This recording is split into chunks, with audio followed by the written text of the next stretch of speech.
Welcome to the dialogue this morning.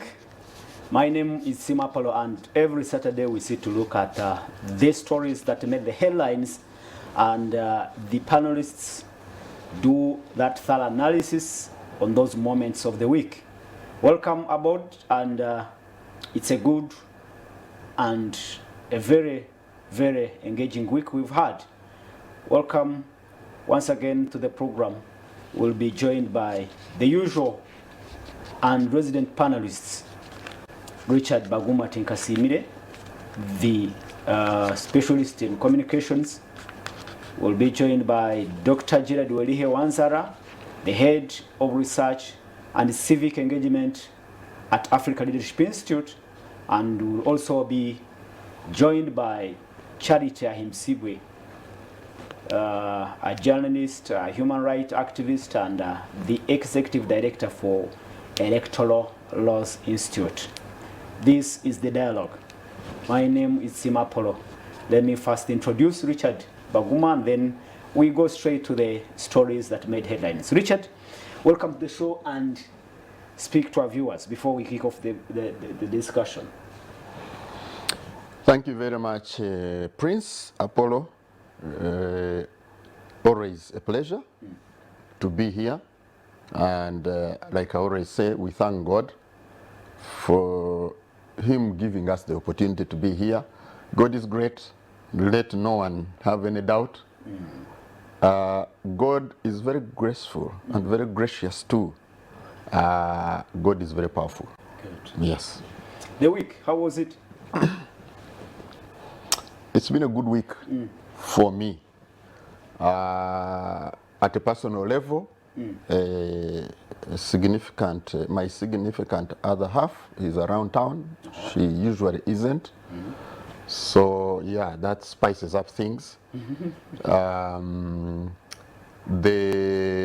other thing is that we were able to host you to our nutrition mobilization, civil society mobilization event again, and it generated some reasonable publicity. I was very happy. The downside of it is that I am still appealing to the Right Honorable Prime Minister, the Right Honorable Nabanja Robina, to please sign the forward of Uganda's National Strategy for Nutrition, the Nutrition Action Plan, UNAP 2. Please, Madam Prime Minister, sign it. It not being up and available, the technocrats are fearing to put it up, to put it online, to disseminate it, because the Right Honorable Prime Minister has not signed it, and she's the overall powerful. They don't have the proper courage to face her. When we are on air asking, like I did, they were becoming critical. Why? I said, no, this is a national document. There were national resources, donor resources, civil society, we all put energy. We have a national nutrition action plan, UNAP 2. It's a national strategy. We have many problems from malnutrition. Costs is in trillions out of malnutrition. We need those documents to be up, and we roll it out. What's wrong with reminding and requesting the Right Honorable Prime Minister to do her duty, sign this, and we launch it? Okay. Yeah, why do we get attacked? We still appeal for that. So it's a downside for me. That just a signature on a forward is holding the entire document, the National Action Plan for Nutrition. And it was approved by all the agencies. Why? What's the problem? Yeah, that's the downside for me. Well, we again celebrate with our viewers as SALT celebrates 8 years. SALT TV celebrates 8 years. You should congratulate us, Richard. No, you see, this is where I have a problem. I want us to be more loud and happier, and in commemorating the 8th birthday of Salt TV. Yes, of course, I congratulate Salt TV. And like Pastor Jingo told you, I was part of the effort when there were issues that were failing the TV and the radio to start. I was part of the effort that was trying to move things so that this happens. I think there have been many, many great milestones that Salt TV has achieved. And I think we need to have a big event. Fete. A big fete. Yeah, why do you light a candle and then you want to put a basket on it? All right, we of course celebrate our great audience who make Salt Media what it is. Thank you so much for being with us. Thank you for supporting us. And we also call upon you to work with us for the many more years to come. Like I said, a very, very busy week, but challenging one in one way or another.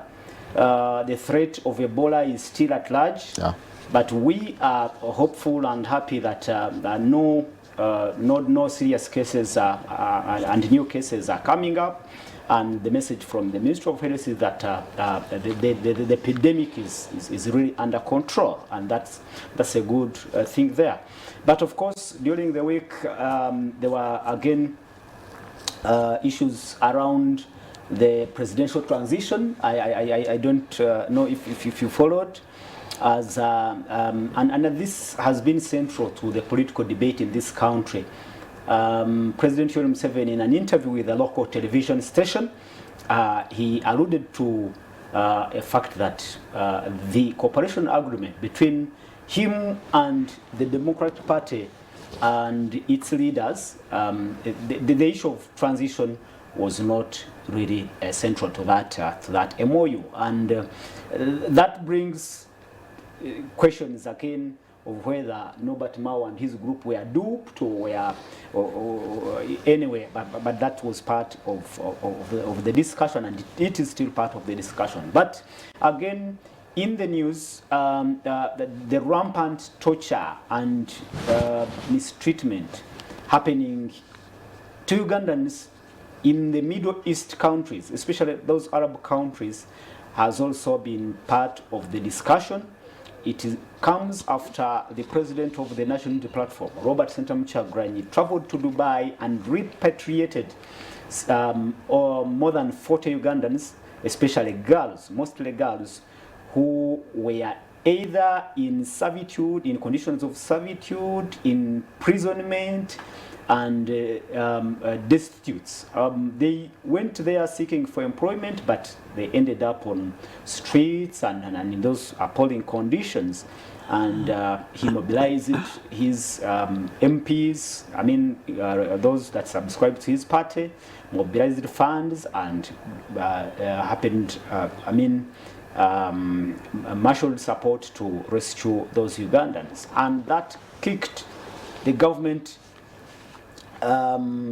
hardly and really hard.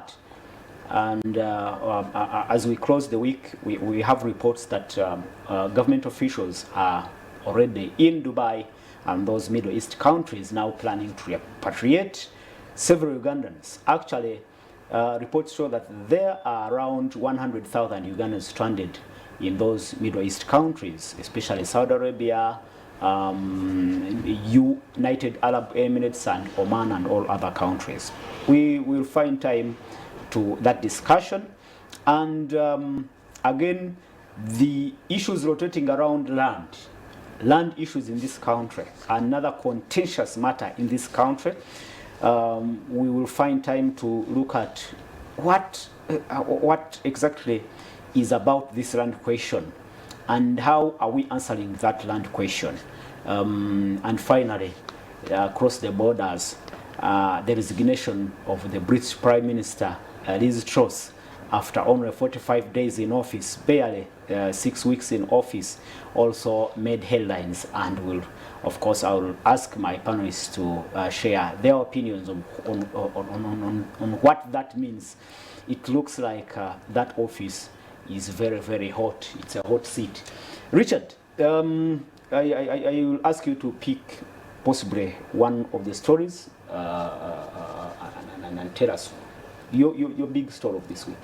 Okay.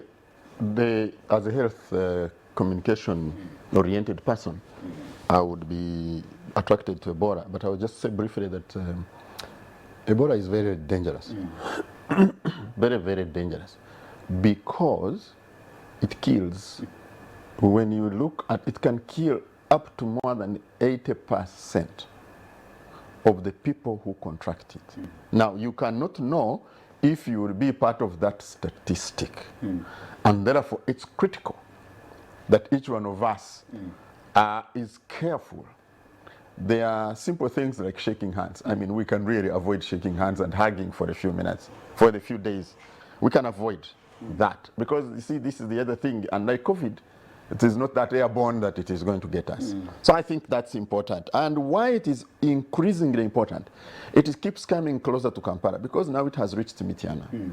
So even if it's one case that has tested positive, who lost a child and who lost a grandchild, and there were contacts, there were a lot of contacts because I think when they got sick, they first went to a traditional healer's shrine and then, had this and then went to hospital. So I think Ebola would be what I would appeal to people to be very, very crucial, critically alert, because, and thank the Ministry of Health and all the other authorities for the great, great job they have done to try and contain and respond very quickly. But I don't want to miss the transition talk. No. As a communicator, yes, there have been concerns that government has not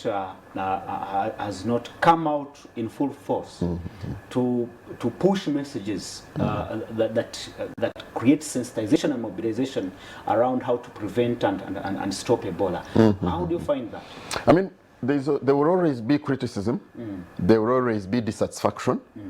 First, I want to say that government and partners, the World Health Organization, UNICEF, the civil society organizations, the local governments, I want to commend them for the very, very fast reaction that has happened.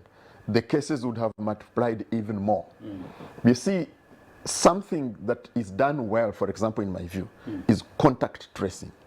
That you trace contacts in Utaleja, in Kampala, when people are running and hiding. It's not easy. Yes, it's not easy. And majority now, it's interesting how many people who get sick in this way have gone to the traditional healers. So that's first one. The second one is, I think there has been a relative level of being overwhelmed. You want to continue the COVID message because COVID is still here. You have Ebola coming, and this is a new kind of strain, not new, but not the common one, the Sudan. And the therapies that we are used to go to the other Ebola, people don't know that Ebola is a river in Congo. Ebola is the river, like you say, River Nile. So it was named after that. So you have Ebola Congo that has hitting us. Now we have this, the South Sudan one, and the therapies we are learning on the job. And then you have all these mixed messages that the herbalists can deal with it. So they are the traditional healers of Savo, and that.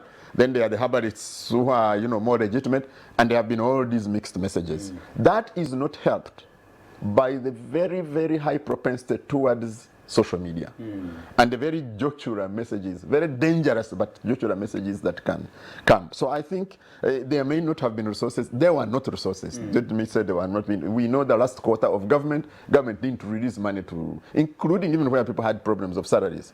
So I think, yes, much more could have been done, but Apollo, from where I stand, I think a great job has been done. Right. The transition? Oh yeah, I think, like I always say, I think it's a bit of a joke to expect that President Museveni, when he's still strong, or at least feels strong, both in physical terms and in military terms, when he feels he can push things politically, to start talking about a transition. That's why I was saying, even the last time, that for me, the next ballot paper will have Yoweri Museveni as a candidate. And so it's for me in my mind, that's not. And when President Mao, I call him President Mao as my dear president, but also president of DP, shifted from 2026 to 2031, I thought that he was being creative and fitting in, and you have seen how he has struggled. He used it as part of his defense. Yeah. When he was being, criticized and attacked for joining government, and he said, no, you see, we need to work with these people for us to put in place avenues for a smooth presidential transition. Yes, but you see, it is not even lost on President Museveni himself that biology cannot be cheated. You can't cheat biology. So we must transition. There's no debate about that. But to say we are going to transition in the current dispensation in the next 5 years, I think is a bit of a joke. Really? Yeah. I don't think President Museveni is going to play it different from the previous times. He told us about his plan of 50 years. He hasn't done 40 yet. So really, we still have another 13, 14, whatever years of contention. And so when we watch the space, that is where, in my view, we should be putting our greatest focus. And so whoever wants to come in or plan for transition should be knowing, should have this at the back of their minds. But for the transition, you have to contend with President Museveni. You have to be prepared to push him. You think Mao knew, or President Norbert Mao was aware of what you think? You see, for me, what you suspect? For me, I don't know Mao very much, but I also don't know him too little. He was my guild president. We have interacted. Yeah. He's a bright, sharp guy. Yeah. I have no doubt in my mind he's a bright, sharp guy. And one of the reasons I really commend him and congratulate him is that he despite the amount of pressure he was under, despite the personal and institutional challenges, he held his sway until he got a written MOU. If people could understand the pressure people undergo, they would know that Mao stood. Eventually he gave way. And I think for me it was very pragmatic and very practical for him to do what he did in his circumstances. That he believed that President Museveni will respect a piece of paper. I am sure in his heart of hearts he knows. This wouldn't. He knows it. And for the Middle East, I tell you, Apollo, I am pro us exporting labor. Oh. I am absolutely pro labor export. Okay. I have also worked outside. I have exported myself to go and labor elsewhere. I probably will do it again for the right cost. I think what the well-intentioned people should be doing is not to go to repatriate our externalized labor people. No, we need the billions that are coming in. We need them to contribute to the way we go along. So what we need to be doing, what we need to be doing is to be asking ourselves, what are the causes, what are the root causes of the suffering? For example, it is true that, and I've told you my experiences in Dubai with this, discussing with these people. It is true that many of the people, not all, but many of the people who undergo this terrible suffering are the ones who are trafficked, who go illegally or are tricked into going, and the ones who are taking them are illegal. That's the largest number of, so we need to be dealing very sternly here. The consequences for the people who traffic, who con our people and take them, and they're known. Several of them are known. They tell you, omukazi alikuna duka namba 37 yakatwara bawara 8. So why is the woman at the duka namba 37, whatever, I'm just picking a random figure, why is she still operating? So the consequences must be stern. Here, the people. We have a law. I think we domesticated an international law on human trafficking, and it is very serious. Yeah, but you see, it's not being implemented. This is what I'm talking about. That you should know that when you take this one boy, one girl, because you see, the ones who are on the street, and when you check, you find their documents have expired. They came in and they were tricked. And they're abused. If you compare the number of people who are suffering and the ones who are succeeding, it's because successful stories don't come out. It is because good news is not news. But because otherwise, how are we getting $700 million annually out of these people if everybody is being abused and doing badly? So we must tackle the root causes and we must tackle the abusers. That the law as it is, or even worse, you pay a price by conning our girls and boys and taking them into that abuse, that you must pay a price. We should negotiate with, as a government, we should strongly negotiate, and they are friendly governments. The Emirates, they are friends with us. We should negotiate to say, please, this one and this one abused, we are taking them on. This family and this family abused, but there is so much protection. Even the other side when they are reported. But also ask ourselves, if externalization of labor is so important, do we have labor officers or focal point officers for labor in those embassies of ours? Yes. Do we have them attachés? So how much are we putting? So for me, we must do work first here, and we also need to do work there. Why are we not engaging lawyers there to represent these people when they're abused? But you see, Richard, we have had this challenge for almost decades.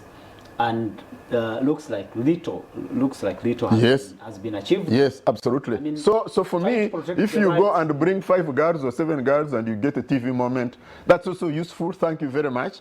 But that is not going to the root cause. We need to go to the root. And that's where the Chaguranyis and all the others who are well intentioned on this one must come together and move in a manner that addresses the root causes and addresses them in a more robust way. He pulled it off, and it worked for him. Yeah, that's what I'm saying. Camera, what? Yes, pulled it off. We talk about it now. People continue suffering. They will continue suffering. That's it. It's not going to end. Not with these means of ours, where people are not. I want to have Chaguranyi here mobilize us, and we go and we say these 5 people have been taking these girls and boys and dumping them in brothels. We attack them here, and there are consequences here. Yes. So while we hire lawyers the other side, while we push government to put labor attaches, we also must attack the source here. Like all other issues, affecting Ugandans, the same business involves top officials in government, high-placed individuals in government, and people think that is why it has not moved an inch. We don't name them. We don't even name them. We are not naming any. Why? How come? But we may know them. I am not sure that we even know them. Even if we do not name them. But why are we fearing to name them? Why are we fearing to name them? Let's know them. Let's know them. Let's have this information here. And why and we will name them? We have named the people here. Yes. So for me, a group coalescing to fight the traffickers here, I would be part of it. Okay. Well, my big concern, Richard, is the conditions of servitude and mistreatment that these people go through. Oh, absolutely. And they are promised, better opportunities while they are still, when they are boarding. Absolutely. And then they find themselves in absolutely. That is many years ago. That is trickery. I met guys, Ugandans. This was in the United States. They were sleeping in an abandoned structure in Brooklyn. Abandoned. They had nowhere to stay. I knew one. He had graduated here from the MUBs, and he had been duped that there was a job the other side. He went, and he was really into a servitude, into a situation of servitude. And I was asking him, so what if we arrange and you come back? He said, I go back to what? I was given a plot by my mother. I sold it. And that's how I got the money to come here. So you want me to come and break my mother's heart. So this slavery, servitude conditions has continued. And from the olden times. And it's of course being perpetuated by some people here and the ones who benefit from it there. But like I say, we are very soft or not taking any action at all from our side. We are not even making adequate noise. So yes, Chaguranyi went and brought some girls. I'm hoping that they could mobilize more money, get lawyers the other side. The ability he has to go and move things in the European Union and what, if he could deploy it that way, he will also be getting good vibes here. Anyway, it will be positive for his political fortunes here. But I think what we also need to do is to get together and tackle the traffickers here without losing the positive thing. Every month, it's possible that probably up to 2,000 people go. Every month, up to 2,000. But we don't get 100 complaints every month. The viewers will tell you, even though Chaguranyi did what he did, it is not his primary role. No, it isn't. It is the role of government. It isn't. To look after and to seek for welfare of its citizens, whether here or abroad. Yeah, but we also know that I am here crying that the Right Honourable Prime Minister is not signing a forward. Just signing a forward of a document that has been approved and is being used. So it is also our role to push our government. By us sitting back here and saying it is your role of government, the government will not do it. Who is the government anyway? The individual officers will just go and enjoy their cars and fuel. It's a tricky and a very complex situation because we do not have jobs here, and there are jobs somewhere But again, there are these challenges and problems working abroad, and it's very serious. Thank you so much, Robert Sentam Chaguranyi and the NUP. But Richard says maybe you should mobilize further and look at how we can treat the problem, not the symptom. I don't know if that brings out the real meaning. Whoever is doing something to make the welfare of Ugandans better, here and abroad, must be commended, must be applauded. So yes, in that way, we have to applaud Robert Chaguranyi and recognize his effort.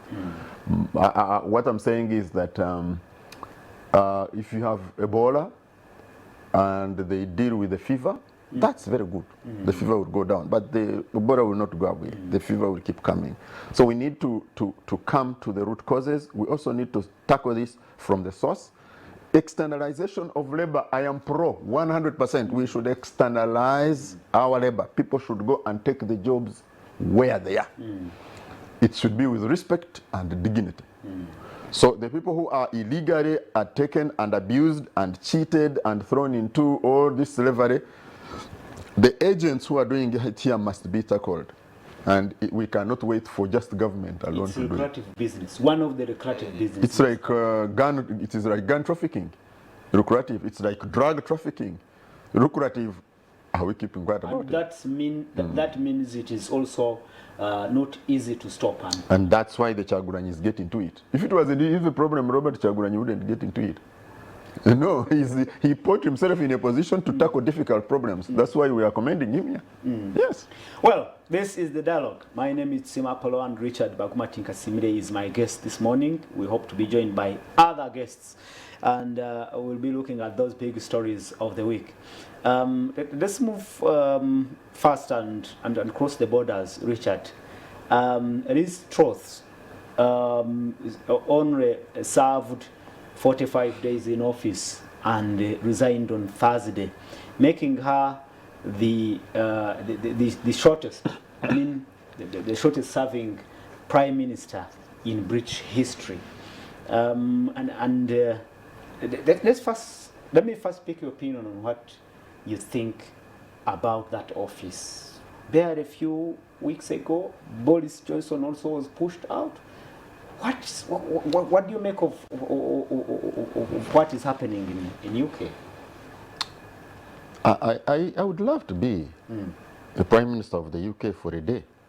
Really? Yeah, because see, when you're Prime Minister for Britain, I think you go away with 110,000 pounds every month as your package. Oh. Yeah, I think that's the package of the former Prime Minister.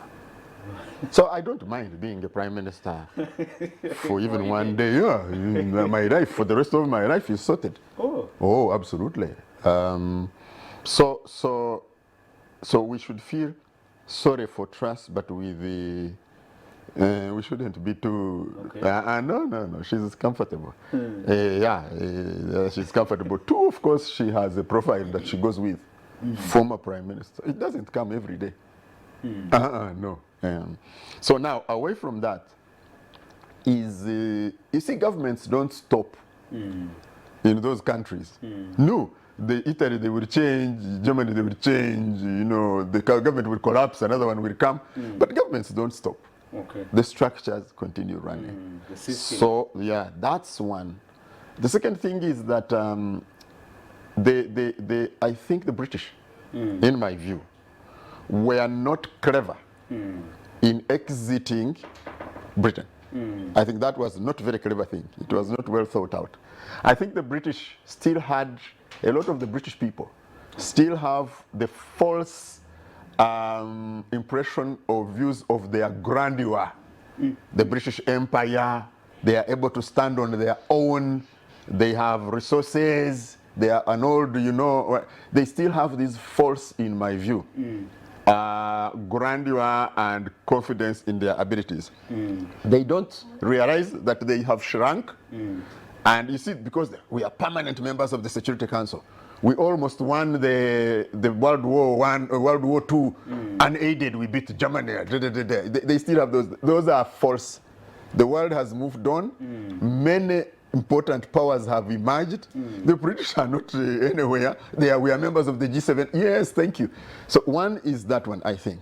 So they are wanting to be isolationist is really hammering their economy. And so the problems the prime ministers are having are economic. The largest issues around the prime minister collapsing and this one are economic. I think that's the first one. The second thing I think is that in Europe, there is a growing trend towards right-wing politics. There is a growing trend towards extremism on the right wing. So protectionism. In Italy, we have a right-wing prime minister, I think the first time since Mussolini, who has just come in, 50 or so, whatever years ago. Even in the countries we cooperate with, in our civil society, the Scandinavians, you can see them shifting to the right. You saw in the United States, Trump, very extreme. So he became popular. Oh yes, extreme. He still is. Even to the extent that Boris Johnson in UK is threatening a comeback. So there is this shift in among the population in Europe towards protectionism and what. But why? It is because they feel threatened by ourselves going there that we are taking away economic opportunities. A lot of it is not true, because if you look at the labor statistics, they really want to have, they lack laborers. After COVID, they are lacking people to work. It's a challenge. So her politics and the politics of her party, the Conservative Party, were not fitting into the dynamics of the day. There's two things. Two things. One is that she came in a very tumultuous context. It was extremely difficult for her to survive. Two, she promised things which the British economy cannot support. No, that it could never support them. That's for her. But I think three is the Conservative Party has fractured so much. Their extreme positions, this one and the other one, and they can't hold. They must, because now they even can't find a candidate for prime minister. Yeah. Everybody is, and so they must quickly come together for their survival, or it will be a party finished. So looks like you expect Boris Johnson maybe to make a turnaround, a comeback. No, in politics I have no. I am like I can never say never. When it comes to politics, for me, I can never say never. But it would be. It would be extremely strange and rare. I wouldn't think that. I don't think that he will come back. Won't that make it really funny and No, I don't think he will come back. No, but it would be extreme. I can never say never, but I don't think he will come back. I think some other more moderate person will like come. Ben Wallace, for defense. But, and the Conservatives should prepare to lose their next election and wait for a couple of years. Thank you, Richard. And viewers, let me introduce Charity Imisiwe Kalebo. And Charity is a journalist, a human rights activist, and as well, she's the executive director, Electoral Laws Institute. Welcome to the program. He keeps forgetting. And this is the dialogue, Charity. Hi, Apollo. A big apology to all our viewers, but I'm extremely excited to be back at the dialogue, and happy to see Richard here. He's teasing me, am I still a journalist? Once a journalist, always one. Yeah. But yes, I'm the executive director, Electoral Laws Institute. It is an institute that promotes electoral democracy. And democracy is the reason we are talking about the UK. Some people have said it's a bit extreme, the expectations of democracy and the things that they set out to achieve are high goals, and this has partly explained the tumultuous period that Richard has been explaining here.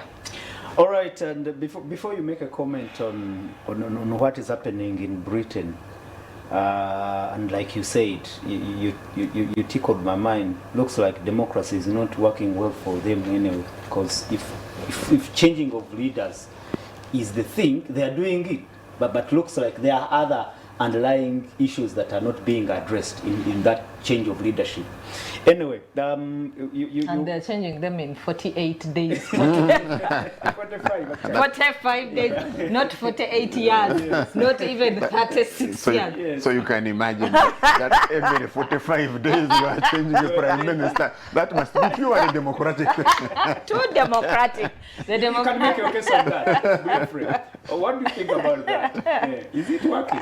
Most certainly, democracy has its tenets, and I cannot say that democracy has failed. It has principles that govern it. One, transparency, good elections, good governance. Those are tenets for democracy. Free speech, opinion, expression, all those are principles that govern democracy. And also, of course, freedom of choice. And we have seen the British choose and unchoose, to the extent that their commentators right now are saying they are a near failed state. By that time you have your political commentators saying you are a near failed state, then there is a problem within the country. You cannot be turning over the prime minister at the rate at which UK has turned over the prime minister. But we will contextualize it in a short while for the whole of Europe, but also for the United States. He just told you about United States. United States right now is struggling with its own democracy, and people are saying, are you going to continue trading this democracy to us? The world seems to be upside down. And for me, during this week I tweeted and said they will soon be coming to benchmark Africa. Really? To learn a few things from Africa, because now what else is left for us to learn from them? And you see the Queen's daughter is already on her way here for a 4-day official visit. I don't know whether that's not to look for some gold and the riches in Karamoja to pump up their economy, because they're already hustling terribly. She might be looking for, where do we find another opportunity to colonize this Uganda here, not only Uganda but also the region. How do we get our influence back up there? I think part of the problem the British suffered was the whole question of exiting European Union, then thinking they would stand on their own, and then also European the European section itself is having issues. We saw Macron with big rallies of people saying, go NATO, we finish you off immediately. And not just him, German was the first. They were up in arms and the whole place was full of Germans. And the police went out and started hitting the Germans on the street. I said, no riots. So, democracy, you told me talk about democracy now. Those ones are being beaten on the streets. Come similar to what happens here in Uganda, and an advanced democracy. So the question then would be, are we seeing a change in what we call democracy? Is there being a redefinition of this whole question of democracy? And do we want to stick with the old frame? Are we the ones going to teach them what they taught us many years ago? Like the Bible, they taught us about God and they went away, and now we are back to teaching them. Are we going to do the same when it comes to the frame of democracy? Okay, you phoned us already. We had covered the issue of Bobi Wine, Robert Sentamu Kyagulanyi. I mean, helping those Ugandans who are trapped in the Middle East. And I cannot deny you an opportunity to throw a comment about it. Richard said, yes, it may have given him a political score. He may have scored, but that shouldn't be the way. We should also look at the root causes of this exodus of Ugandans to go into situations of servitude, situations of mistreatment and all that, other than only looking at repatriating them when they have faced those challenges. What can you say about it? First, I want to say that I congratulate Robert Kyagulanyi Sentamu. because what he did was a human rights thing. He did a humane thing to do. He found fellow Ugandans languishing in prisons, and they were crying out for an opportunity to return home. It's an act of generosity. It's a big heart. People have said, oh, he's looking for cheap popularity, oh, he wants to be seen, oh, he's not countering to anything. Well, like it or not, like him, hate him, whatever, he did an act of humanity, and I congratulate him coming from that position.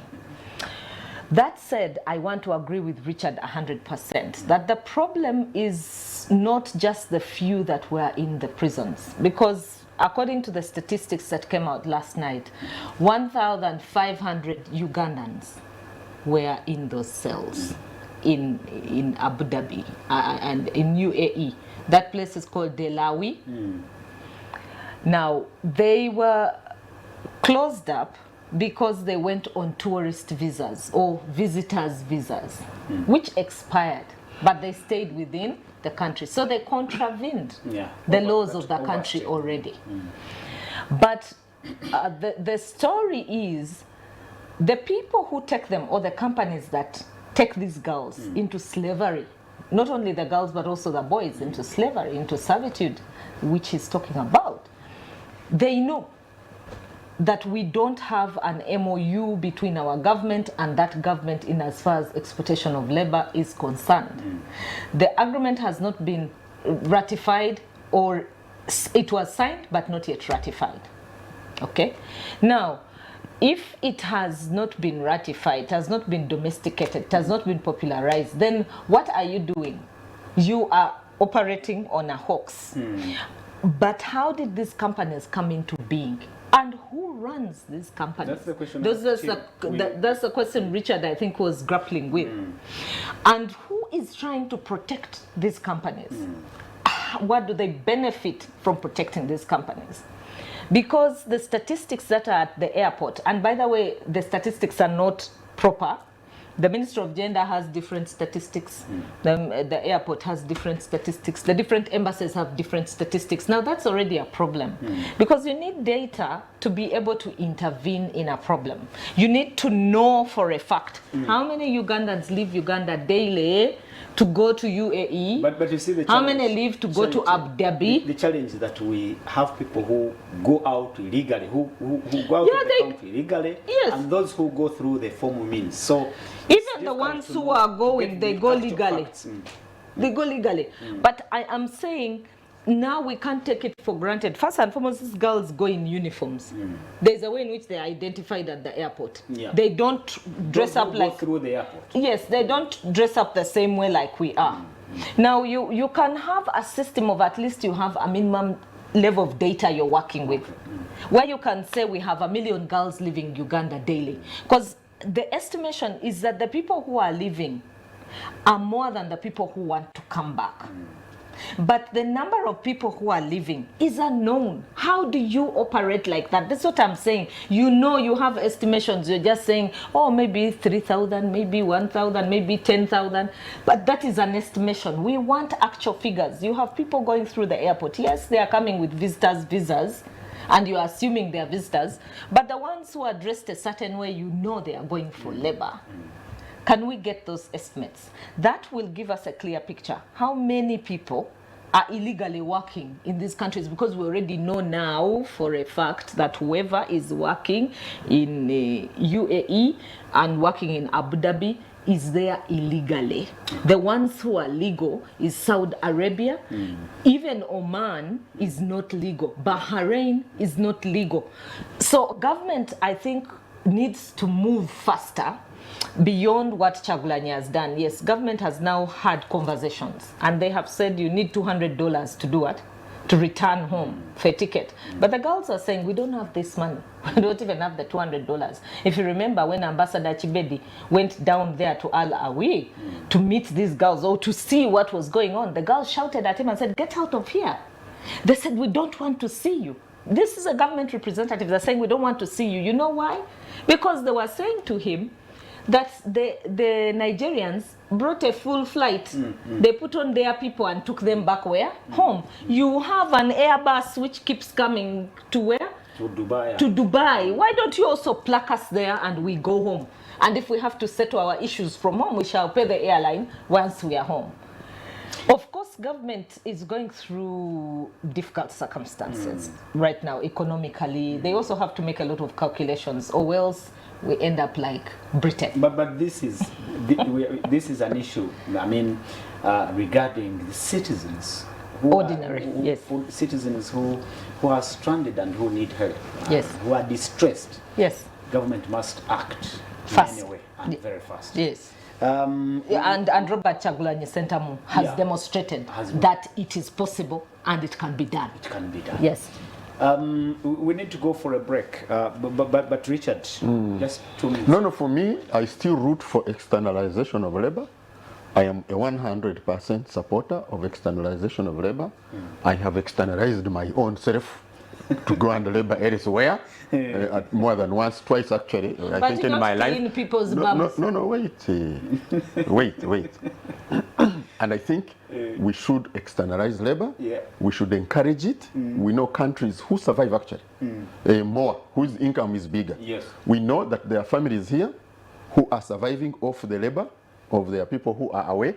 We know that the country is the internal, whether it's not money for government necessarily, but it's coming to people. It's more than $700 million every year. That's a lot of money. So that should not be, because see, there is this throwing the baby with the dirty water. There is that danger. We are going to throw the baby with the dirty water.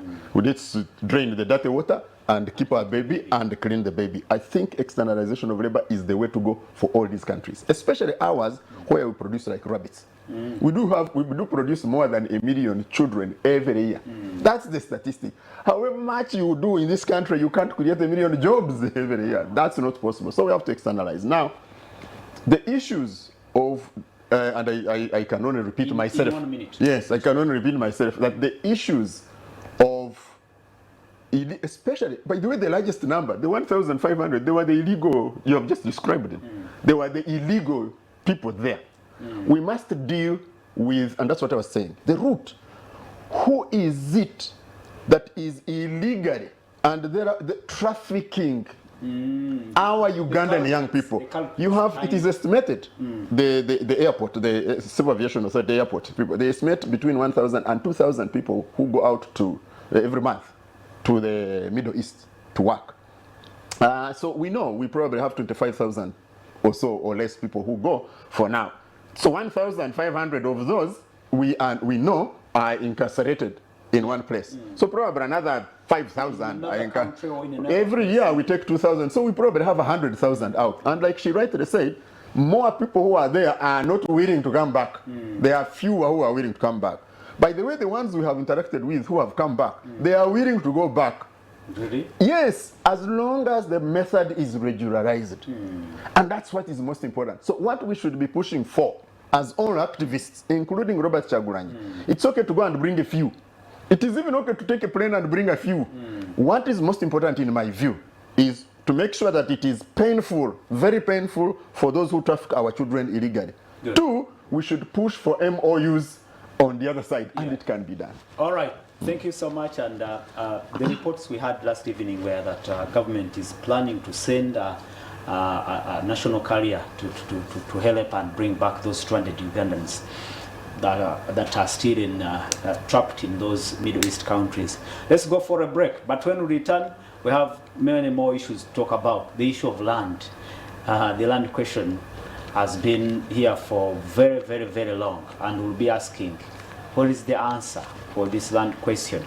And it has caused mischief, caused disorientation, discontent amongst our people. People have died, but the irony is that the big people, the people behind the land grabbing and land displacements of people from land are very strong, are in government, are armed. This is the dialogue. The discussion is still going on. Charity, I'm Siwe Kalebo. She is a journalist, a human rights activist, and she is the executive director for Electoral Laws Institute. But we also have Richard Bagumatinka Simire, a veteran journalist and now a communication specialist, working around advocacy on nutrition and all those matters. And my name is Sim Apollo. Before we went for a break, we had looked at the mistreatment, the torture, the conditions of servitude Ugandans are actually experiencing in Arab countries, and now efforts by different stakeholders and different sections of the public trying to rescue those people. What does that say? Has the government really done its best to work out very dignified way of getting employment for these people? What can be done? But of course, we told you the land issue, the land issues around land matters will be also part of a discussion, but I'll dedicate some few minutes as we conclude this matter. Charity, during the break you were very emotional about this, especially girls who are being trafficked, and sometimes actually not only trafficked, even those who go through the right channels also end up into these situations of torture and servitude. Yeah, I have listened to the stories of the girls, and for me, when I get emotional is when I have seen my fellow human beings suffering. I don't wish anyone to suffer, and suffer at the expense of people making money off your back. These girls are being exported by companies here. And I asked the question before we went for the break, who is protecting these companies? And I said that the government should be fair enough to these girls. When people are going out to work, can they have meaningful employment? The ones who are working in shops, well and good. But there are girls who have gone to people's homes and they tell you they can't eat food. They have been denied food all the days they've been in those houses. They shout at them. There's one whom they even got a knife and put it at her throat and told her, clean this old woman, or if you don't, I kill you. The woman of the home is the one who was instructing her. Somebody, after some time, she took a video of herself. There are girls who have jumped off buildings to kill themselves. They've killed themselves because of the things they've been taken through while they were in these countries. Is that what we want as a country? Is that what we feel? We saw our Minister of Gender going to Dubai. And she said, I'm having a conversation. And she said, I want to see better working conditions for our girls. And I also want to see better agreements between our government and your government and how these girls can be secured. But we don't know what has come out of that agreement. Instead, what we are seeing is girls closed up behind bars, 1,500 people crying and begging, can you take me back home? So I am saying we should not close our eyes on the voices that have come out in desperation. That because we are supporting labor externalization, we have a crisis on employment. Well, the Bank of Uganda has said, even the employment we are facing right now is going to get worse in the next 2-3 years. And the reason Bank of Uganda is saying that is because of the double-digit inflation and the economic situation under which we find ourselves. The imported inflation, the high cost of production. So Bank of Uganda has given its explanation and said the next 2-3 years unemployment is even going to escalate further. We are at 83% unemployment rate. If we are going to escalate, where are we headed? At 90? So, yes, if we choose as a country, and I call this with a plea from the deepest of my heart as a human rights defender, that if we choose as a country that we're going to take out people to work, let's identify things that are useful to them as human beings and meaningful. That as a country we need to sit down and say, where would we benefit the most if our girls went out and returned this kind of money to invest, even if for themselves, even the boys? How would we benefit as a country? I'll tell you, back to the story of China. I was telling him about Philippines, but let me go to China. China, when they decided to take out their labor, they looked at the United States and European countries. And they decided that they would send out a small amount of people, not so many like we are doing for us. We are just sending en masse. They were sending out small calculated groups of people. First they sent them for fellowships, others they sent them to universities, others they sent them to do those odd jobs, but with a mission. Before sending them out, they met them, they trained them, they spoke to them. They said, when you go there, look out for what is it that you can do innovatively to change the life of China. Yeah, true. That it's about China, China first. So these people went out, and when they went to the US, what did they learn? They learned, okay, the United States was manufacturing phones. And I tell this story all the time. So when they looked at the phone, this one is just plain, a phone. They decided we're going to start producing jackets. Richard has a jacket on his. I could unassemble for the viewers to see. So they decided to produce jackets, and they decided to produce screen guards, and they decided to produce headphones. They said, you know, when we produce these ones, even the Americans themselves who have produced the gadget will need it.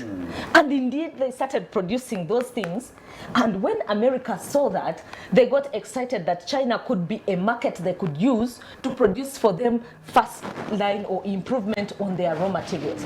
And they started doing shoes where they would start manufacturing from China and complete the putting of bandages from the United States. So what do they, branding from United States. So China became a production point for the United States, and their economy just grew like that. Okay. So do we have points in Uganda? Do we have things that Do we have a long-term plan? Yes, can we decide that our girls, boys who are going, who have a degree, to continue exporting this raw labor, to just go and be house girls, to just go and clean people, to just go and be instructed with knives down their throats? Okay.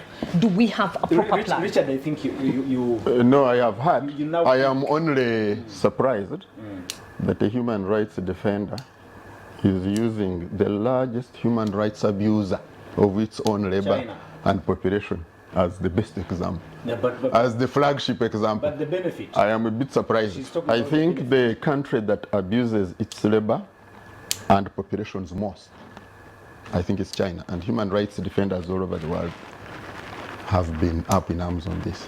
So I would be careful But the question is, the question using an example. Well, and we have been through this. I'm being careful not to repeat myself. Richard, wait a minute. Don't repeat yourself. We agree, and she agrees that, well, we don't have employment, we cannot cater for employment of these people back home. By the way, it's risky if we don't externalize the labor. She also agrees, it's very risky for us. She also agrees that, yes, if there are opportunities elsewhere, let's do that. But let's do that in a structured way where the dignity of our people will be protected. But Apple, if you play back what I've just said, we are just repeating ourselves. That's what I just said. First, I said I support 100% externalization of labor. In fact, for me, I think it's extremely risky for the dynamics of this economy. If we don't externalize labor, it will explode in our face. That's my own view. Two, I said, we must make it extremely painful down here for the people who traffic our young people. The majority of the people who are facing serious problems is because they are trafficked. That's part of the root causes. And we must push, and that's what I was saying. We commend, and I commended Bobby for what I said. However, we cannot succeed in allowing that people traffic and we go to repatriate. That's not sustainable. For me, we must deal harshly and painfully for the people who traffic, because they traffic for profit. That we must deal with it here. And the third thing I said, we must skill our people. Without skills, they will only do that demeaning whatever labor, which also they do, some of them here. You see the stories of how we treat our housemaids and how we treat our house workers. So we must deliberately skill the people whom we are externalizing. Otherwise, we shall remain talking about this thing for the next 50 years. Okay. Richard, should I suspect, and allow me, should I suspect that the people behind, the culprits behind this old business could be actually not ready to go for what Charity is advocating for. That system, that transparent system. The recipient Just countries? because- You mean the recipient No, countries? Here. Just because they know if they bring a transparent and a system, they won't be actually getting much more as they are getting now. No, but I don't know if you... No, but I made a comparison. I said, you see, the proceeds of crime are usually higher than the proceeds of right processes. I told you gun trafficking, I told you drug trafficking, I told you human trafficking. The proceeds of crime are usually higher than the proceeds of right things. The world over. Therefore, Can we agree that the culprits, actually the people we should be choosing for all this mess, are our people who are selling. and not just They are those. kinsmen. Not just those. Those are the ones parts. That is one. The second one, I said, and that's why I said I was avoiding repeating myself, and because Charity was not here, is that we must also hold, because you see, ours is to hold our duty bearers. That's what I was also telling you. That it is our duty bearers who, because there is a human trafficking law, and it has severe punishment. It's not being implemented. That's what I was saying. But you see, we also have our duty bearers whom we must push.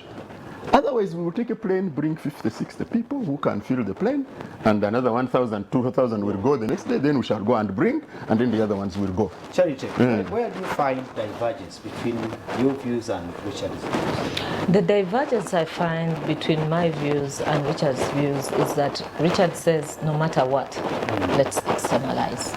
And I say no, not no matter what. Let's externalize with caution. And let's choose carefully where we are sending our people and consider them as humane. 2, the divergent view I hold with Richard is the whole question of saying these companies can go ahead and be as they are. I think I need a proper audit coming through on every company that carries a single Ugandan from here and takes them to those countries. We need to see the Auditor General producing reports for us on what these companies are doing, how much are they gaining, or what are the processes done. Girls were even saying their passports are confiscated. Half of those girls who are in prison did not have passports. And the PS, the Minister of Finance, had to waive off the question of them getting passports and said they can use travel documents. He cleared travel documents for them. Where did the passports go? They paid for passports when they were going. So you realize that it's a racket. There's something in there that fails to meet the eye. And that needs to be cleared if we want to improve processes. And if we are doing anything for the good of people, then we consider what are the best options as government. For you, when you sit there, what are the policies you wish for your people? And how do you want them treated? As you wind up, I'll ask you a question. Both of you, who do you think has not adequately come out to address this issue? Because now there's government on one side, there are these labor externalization companies on one side. Who is going to do what we actually calling for? I think the first thing are all the MOUs and domesticating them. That is government. Government. That is government. Those are the policies I'm talking about. Because government is it enough domesticating them? Yes, because at least then you have a ground for bargaining. You have a basis. You have a place where you're starting to say, look, the minimum level we allowed that our people are laborers in this country. We can allow our doctors to come here, we can allow our IT experts to come here, but how are you treating them? Okay, so you have a basis on which you ask. But right now, government has no basis for which it can go to UAE or even Abu Dhabi and say, why were they mistreated or why were they beating this girl? Even in Oman, they have no basis for which they can ask such a question. They will be asked, how did your person end up here on a visitor's visa and even overstayed and has stayed a year? So you're also contravening the laws of another country. So the policies, first and foremost, have to be put in order. Secondly, all the efforts that the Minister Betty Amongi went to deal with, can we have them streamlined better for the good of the girls, but also for the good of government? So it is all government. Yes, Richard, it is. Richard, I know you want it. You don't want this to go on. It is sad. How will it be? How will it end? Who can do it? I want to repeat myself. Okay. Yeah. Which is say that what? Yeah, because I keep getting asked this. I want to repeat myself. The young people from Uganda will keep going to the Middle East, will keep going to Europe, will keep going to America. That they will keep doing. We can be angry, we can die. Actually, in West African countries, They will keep going. the desperate journeys are always. They are documented every day. So you see, we have to be honest with ourselves and be pragmatic and say this is going to keep happening. That is one. Whether we like that it happens or not. The young people from Kenya will go. The young people from Tanzania will go. I have seen, by the way, more young people go from Ethiopia than from Uganda. Really? Absolutely. To the Middle East. They have also gone to repatriate some people because of public pressure, online, tweet. Yeah, you can do that, but one plane, Nigeria goes, peaks, but there are more Nigerians that die on the seas from Libya trying to cross to Italy. Yeah, so that is the reality that we have to live with. And if we do not accept this reality, then I am not sure what we are going to do. The second thing is that for me, the majority of the people who are suffering in those places, the majority, not all of them, are the ones who are trafficked, who are taken illegally. The other time, how many girls did they bring back from Nairobi? Who were taken from here, told they are going to the Middle East, and they were being taken through the borders, land borders, and going to be. So the traffickers here must feel the heat and the pain. It must be more expensive than their profits. The regularization of the labor companies is perhaps easier because they are registered, they are known, they can be clamped down upon. The agreement with the recipient countries is where you have it most difficult. The recipient countries don't feel the compulsion to agree with you because they are getting all these people from all the other countries. And so we must push to negotiate, but we must skill the people we send. They must be having the minimum. But for me, the pain of illegally taking our people must be felt here. Otherwise, you will have the ones who are in prison, you will fly them in on Uganda Airlines, they will go the next day on Dubai Air, on Fly Dubai. Good. It is sad. Yes. For both countries, even if there's a bigger benefit, but if it affects their citizens, even if it is only one citizen, they call it off. Yeah. They call it off, even if it is one citizen. And then there is that huge benefit of funding and what. They call it off because they value and they value the life of that citizen. But unfortunately, it's not the case here in Africa and particularly in Uganda. Yeah, Apollo, the people viewing us, for us here, we should be supporting our people to be externalized. We don't support them, they will be selling their pieces of land and what to be externalized. And that's a reality we must face. But the irony has always been, the irony has always been, if you do not regularize, Yeah. If there is then no system. more and more people will go into trafficking. Yeah. There is no question about that. That is why you see And we have not on a daily, the business. we have young people from Africa dying crossing the channel. You have seen all the documentaries, you have seen all. That is not going to go away. And we can't wish it away by just being unhappy. Charity, one comment to close this. We can't wish it away by being unhappy, but we can wish it away by demanding that governments undertake their duties.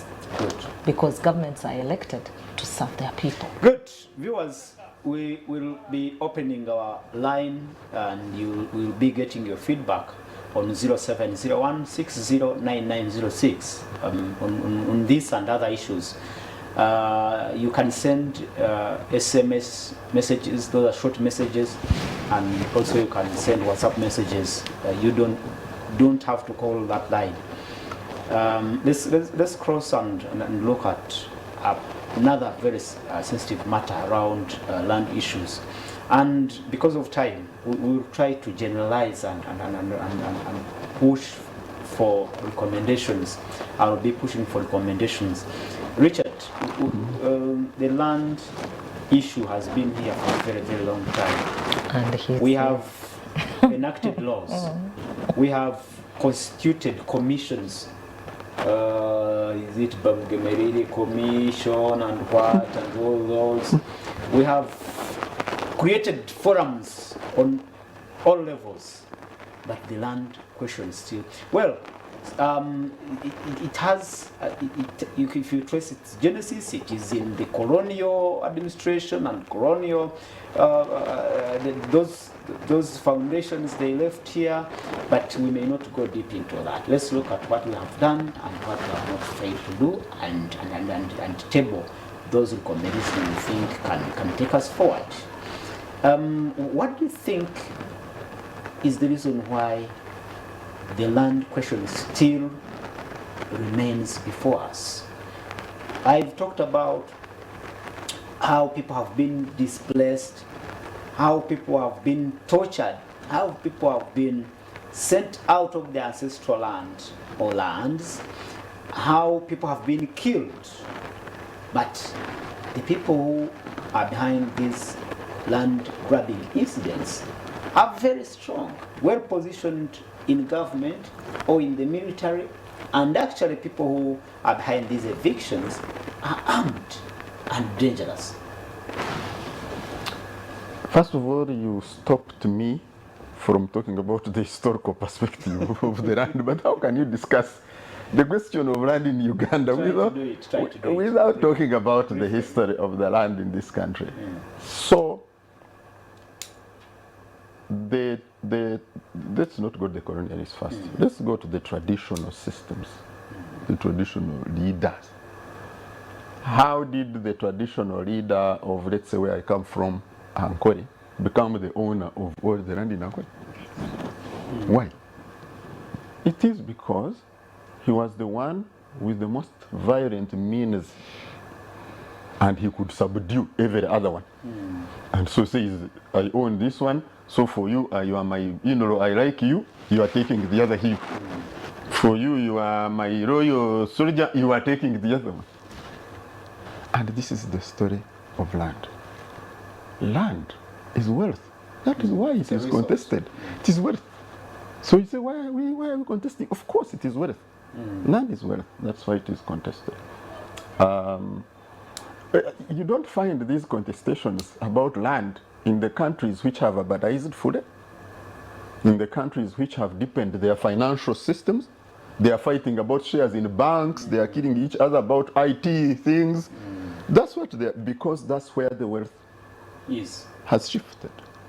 Yeah, in fact, when I was like in Norway, I found that they are farming, there are people, the big chunks of land, people don't really die to go there. And by the way, all over Europe, I don't know about America, all farming is subsidized by government. All of it is subsidized by government. There is no profitable farming. No. That is why you see now, when they were having challenges with the EU, and they were saying the EU laws would apply across, the German farmers went and put tractors in the road and blocked it. They said the German government must keep its subsidies to farmers. Then the Dutch said, yes, you must keep your subsidies.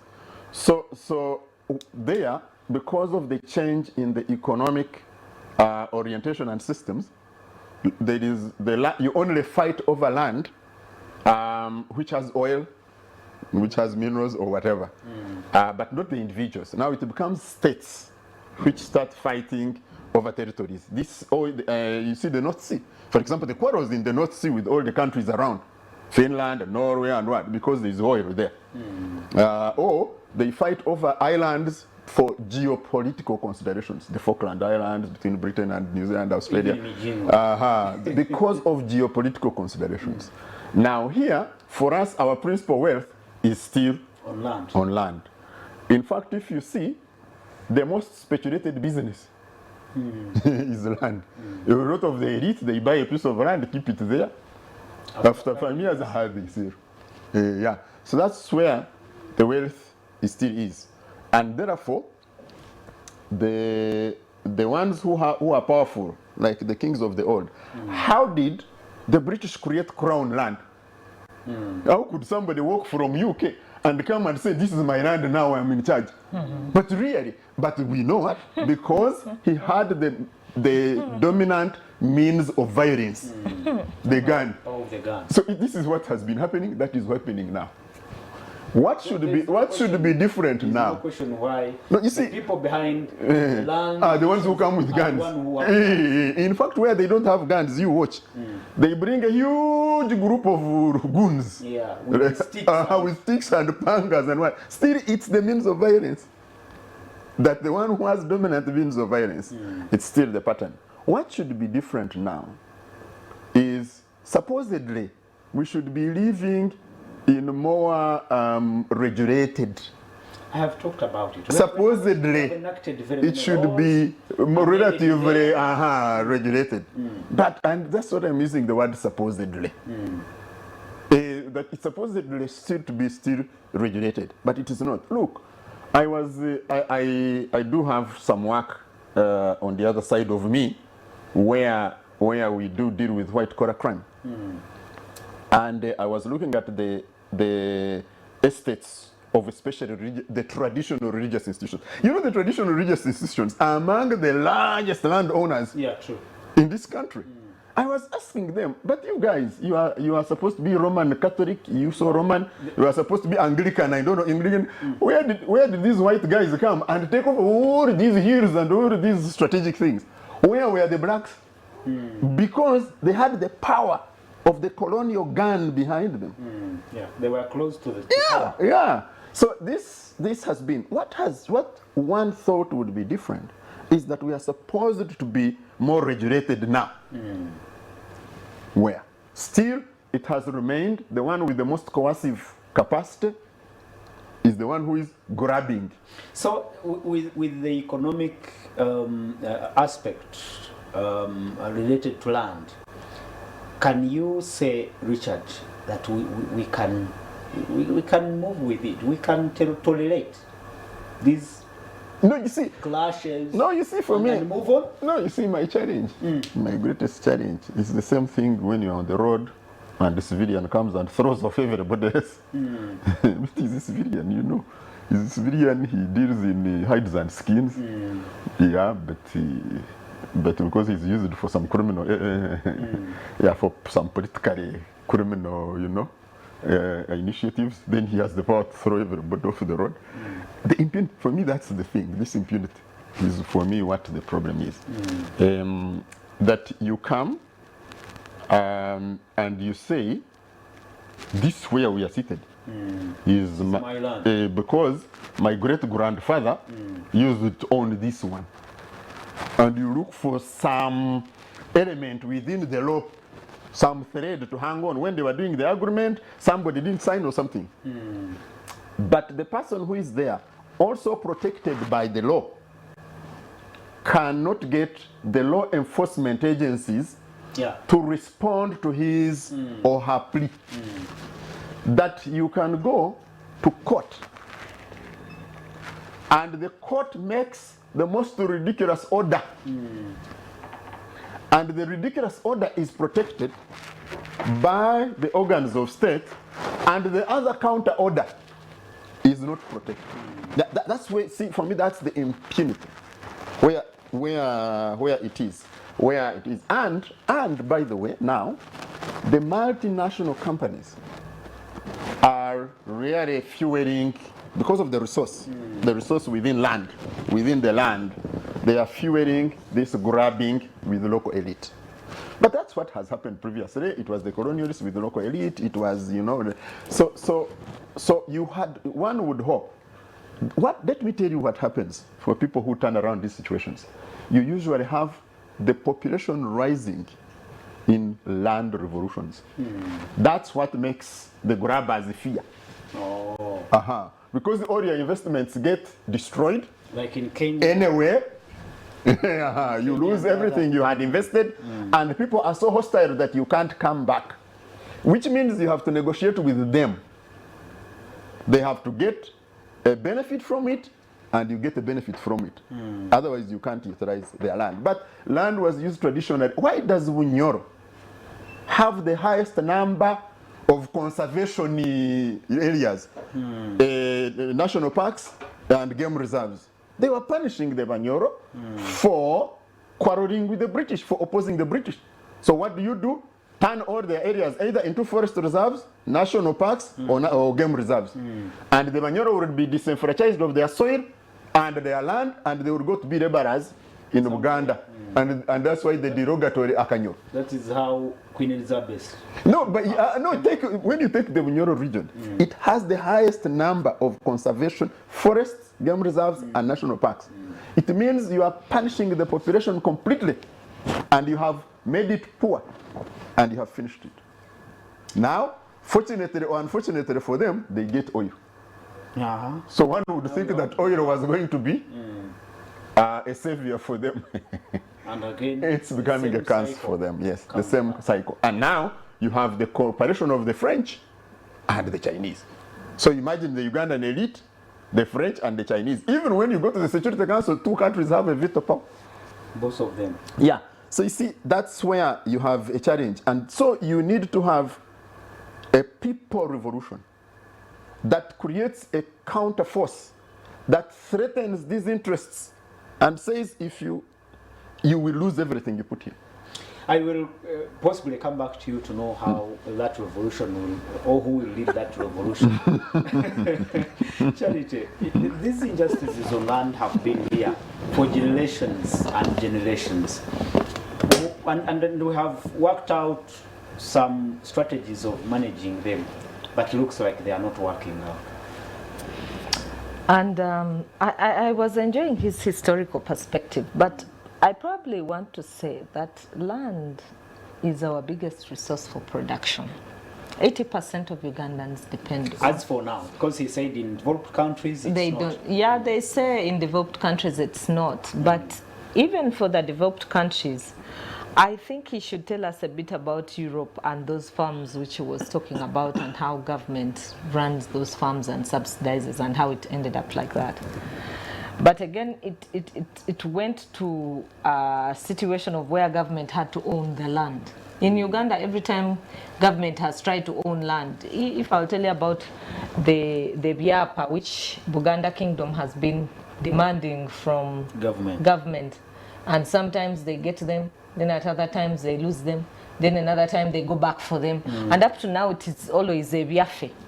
And that discussion has never ended. Because of the 1900 agreement, Uganda agreement.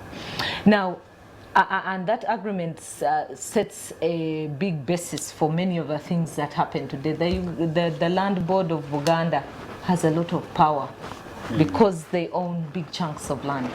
If government wakes up and decides that we're taking this land by force, the revolution is telling you about would have started in essence. Because people use land, like I have told you, for production. That you may not have money in the bank, but you know you have your garden of cassava, you have your maize, you have your beans, and you have, what else, Richard? You have millet, I have trees. Bananas. Auntie, for you're rich. Don't tell us. I have trees, but you see, I use land for cows. Why don't you mention cows as well? I am seeing. Why are you dodging cows? Yes, but cows, yes. And that is why we can't touch one of your cows. If we touch one of your cows, you will stand up. But you know why? And you will kill. But you know why? It is because of the means of violence. You even call it Rugaju. I'm glad we agree. The ones who have means of violence. And you see, that's the 1900 agreement. How did the leaders at that time own all the land? Why don't you say that somebody is the owner of all land? They picked a few and... No, before that. In fact, they dispossessed the owner. Yeah. There was the owner of all land in this region and in the other regions where the arguments applied. And the British came because they had superior violence. They said, no, now you are remaining with only 9,000. Really? The fight has always When been. I had all the land, now you have taken and allocated me? Why not? As who? I have the gun. I have the gun. The magic. Yes. You even exile me? Oh, Yeah, so please. we have, I think even during COVID, Uganda was able to offset a lot of the shocks that came with the COVID pandemic, which the West could not do because we had food.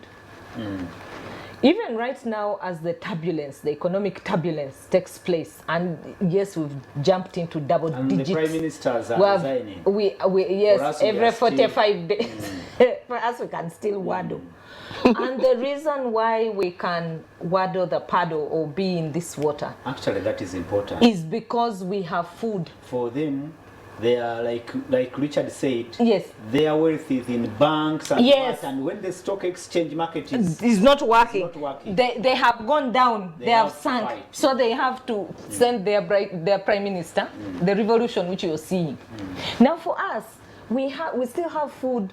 You will wake up and go to your garden and say, I will pick one cassava, we shall survive for today. Because at least there is stability. I will sleep. I will have eaten one meal. Okay, So it's the one cassava- meal. The cassava economy is working for us. Somehow. It is what has kept us. It is what has kept us. And so the question of land is as important as it is to the daily food that we eat.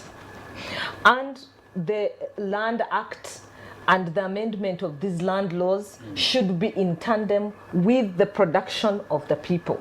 For me, I will always emphasize people and citizens first, because the citizens of this country have a stake in this country. The Constitution is clear about it. And so the power and the mandates of whoever owns power come from the very citizens and the very people. So land will continue to be a point of contention. If you look at the APA, Land conflict and it has between the existed, Acholi and the Western Islands. and it has existed for how long? You saw them, the women have undressed how many times? Because of land. They said this is all that we have. We have nothing else but this land. If you go to if you know what kills people, witchcraft, all the stories around killings, that was usually around land. This one, I bought my land, and this one came and entered my land by 0.03 of a square meter. Or they took over pieces of it. This one doesn't wish me well. This one, my border is supposed to be here. It is always land because it is a resource, and that is where the money is. The money is in land. You buy land, you're a rich person. And Richard has told you, for both the elite and the non-elite. If you look at the changing tides of our economy, it changed a lot when they started to sell land here in Buganda. And we've had people buying to invest. But we also have big chunks of land that are free in the countryside. And every time the president moves around and sees this land and says, there's land here, I want to take it over, the people come back. Say, that's our land. In some spaces, land has been taken, like where the factory in the park, the industrial park of Mbale, was established. And you've seen floods coming in that place because it was a wetland. And the council of Mbale said, no, don't put a factory here. There's going to be an environmental backlash. But the people who were selling the land to the investor could not pay attention to that. They wanted the investment happening there. But when the floods came, that's the first place that flooded, and you saw how many people we lost. It's still a question of land. Okay. So we need to be more frugal in the way we handle our land issues. And I think that from Parliament and from the perspective of Parliament and what we've seen coming through Parliament has been that, yes, me who wields power, I use the land to get quick deals for my own gain. So where I know that this land the rich people were all given land and small plots in Nakawa. Some people tell you how they woke up one day and for them they were now billionaires. And others tell you, for me, I got nothing. It was taken away from me. So those stories still exist and they are real. And what we need now is to be frugal in the way we handle. All right, viewers, it is time to get your messages out. 0701-609906. Send your messages on WhatsApp and on the short message platform, our usual SMS. Don't call the line, but send the messages. Tell us what you think about these issues and matters we are discussing in the studio. I can see messages relating to the topics we covered earlier.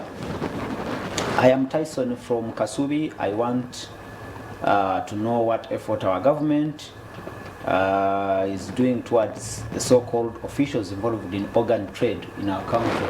That's not a topic we discussed, but the organ, is it organ what act was passed in Parliament? And why is the repatriation becoming a political game? Has it been politicized? As soon as politicians take over, it looks like it is politicized. But it's a political thing. Okay, well, viewers, you can send your comments. We'll be if it doesn't become a political thing, who will deal with it? It's the politicians with the power to deal with it. And Charity, finally, I talked about the commissions that have been constituted, yes. All those efforts. Have they resolved anything? Not done anything? How do you evaluate those efforts? And I think that is good information that has been generated at those commissions. The information is good, but government has not followed through some of the information. I think has been reluctant because of the question of the revolution. Because the Bamugeme Commission was... It unearthed a lot of things. Yes, a lot, and billions of money were pumped in. Then the tenure was also extended. Recommendations in the report were very many. And government has not implemented half of those recommendations in that in the Bamugeme Commission.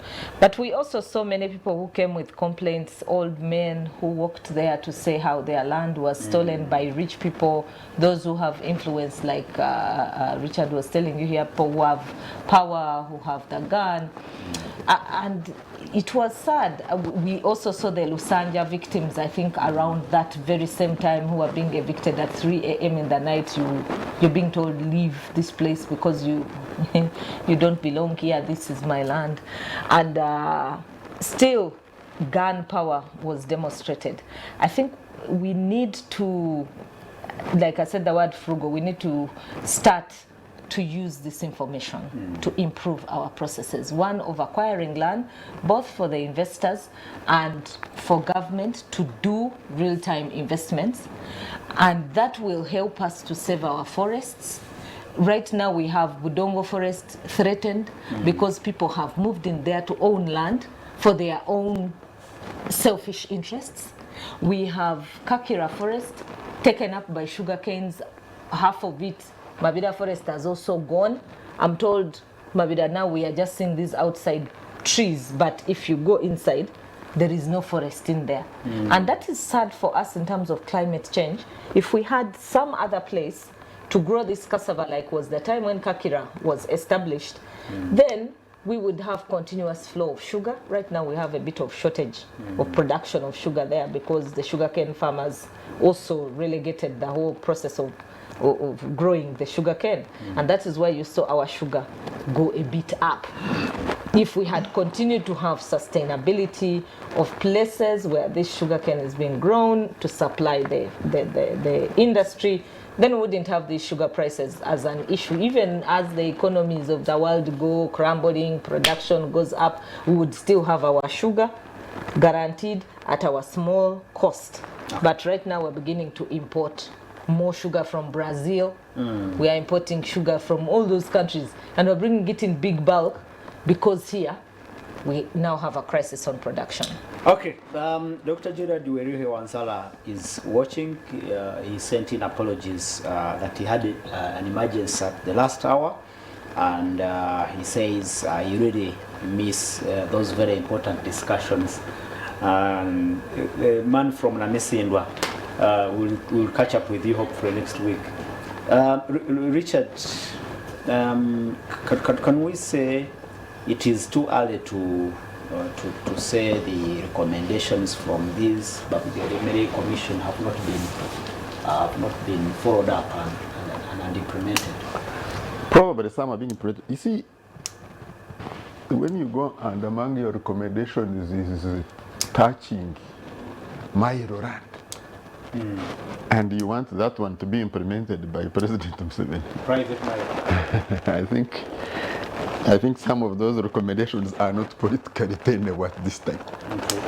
So again, I usually go back to the question of realism and pragmatism and say, what is the situation on the ground? However much you come and say that is a system that is unfair, it gives an unfair and due advantage to some groups by factor of birth or something. It is feared politically, it's explosive, and people will keep away from it. The ones who have the power to do that, including the MPs from the region, whatever, they will not touch it. It will remain untouched. And so somebody will come and they say, oh, all of you come and pay me money every month or something. Yeah. Then you have a useful attempt. Some of the recommendations, like the land fund, gets created. But we know that even currently, right now, yesterday, I think, on 15th, the president wrote asking now the IGG, former Minister of Lands, and the interdicted the chairperson of the Land Commission, to go and meet him. And Parliament was, because even the land fund that was put there, the claimants were ghosts. Really? That's why there's a quad.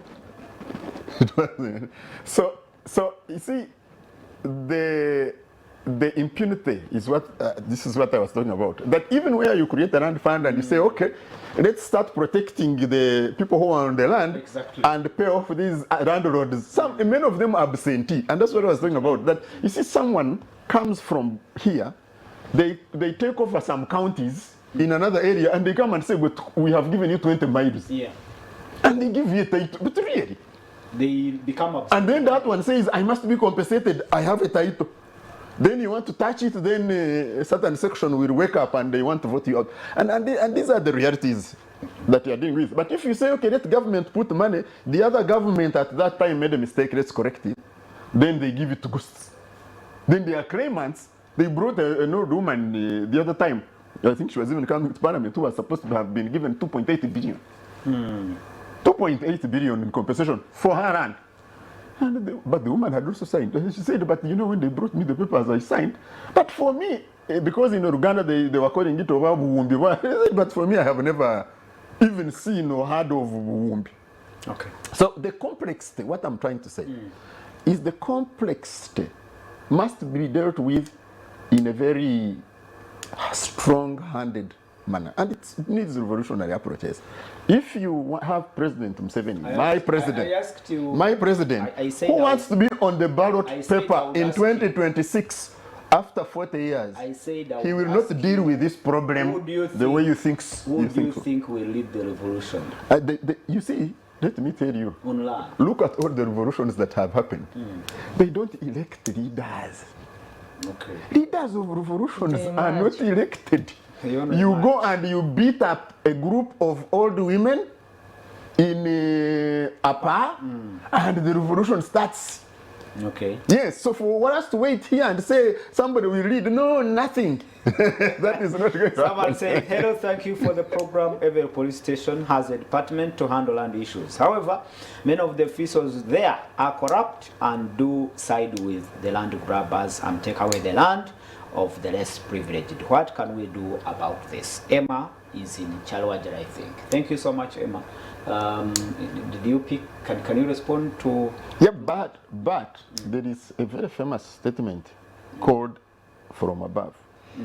What do you want a local police station officer to do? These things are not done by the local station.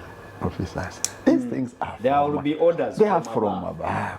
There is a chain of command, Yes. the hierarchy of command. So this poor land person in a police station is being accused and blamed. The guy is powerless. I can tell you, the other day a piece of land is here, right here in Sanji. The same magistrate made an order protecting the guy who they were grabbing from. After about 4 weeks, the same magistrate reversed an order, allowed the grabbing to continue. The grabbing is still happening now.